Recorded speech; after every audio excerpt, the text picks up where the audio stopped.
Hi yogis, welcome back. So today we're going to go over a few different ways to do glute stretches.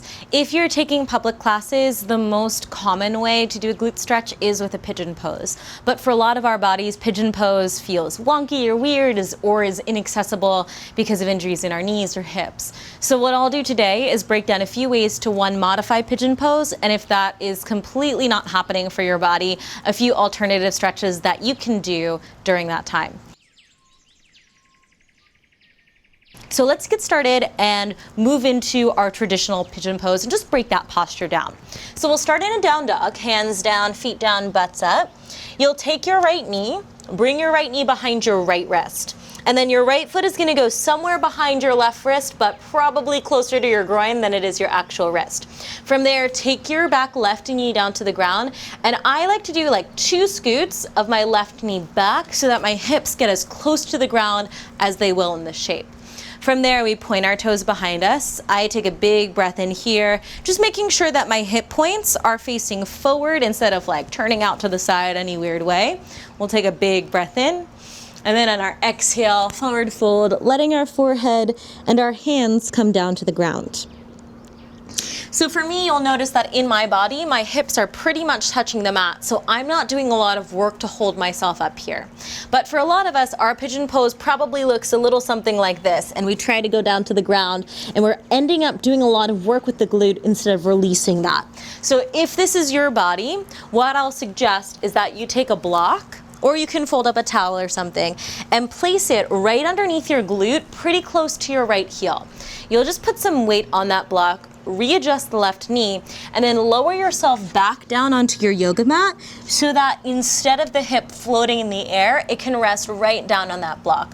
And again, the block can feel intense, kind of like a foam roller. So if you do have a towel that you can roll up or a blanket that you can roll up and put underneath you instead of the block, great option. But then you'll take your hands down.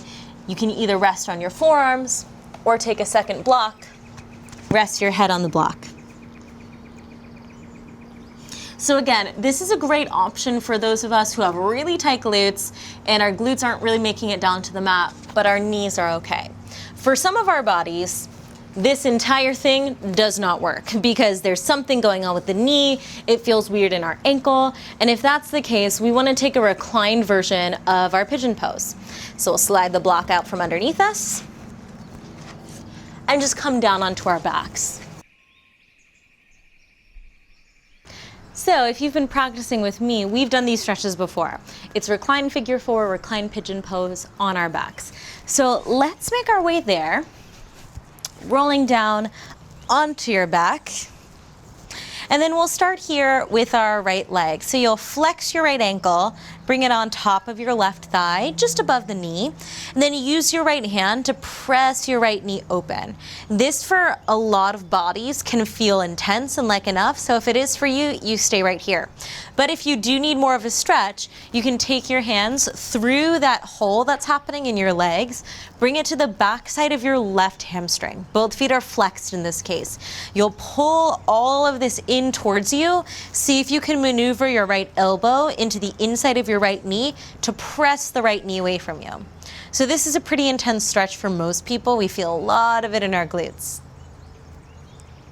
The other stretch that you can do on your back is called recline gomukhasana, which translates in the Sanskrit to cow face pose, but like we just call it a glute stretch. So you'll slide your thighs together like you're sitting cross-legged, and then take your hands, either cup your heels if you can reach for your heels, or if not, just somewhere on your leg. So maybe your shin bone, maybe your ankle. The idea here is that you want to pull your heels away from each other so that your shin bones eventually will make one straight line.